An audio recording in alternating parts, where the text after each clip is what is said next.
मिंगवरा हाजी बाबा road पर बिजली की एलटी लाइन तार गिर गई है, जिसके बायस बिजली सुबह से गायब है।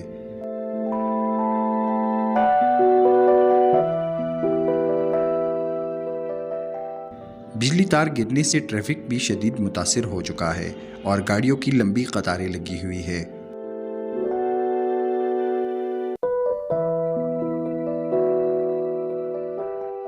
वापडा एहलकार लाइन की मुरम्मत में मसरूफ़ है, पर ताहाल बिजली बहाल न हो सकी। वकास हारून, sportstory.news।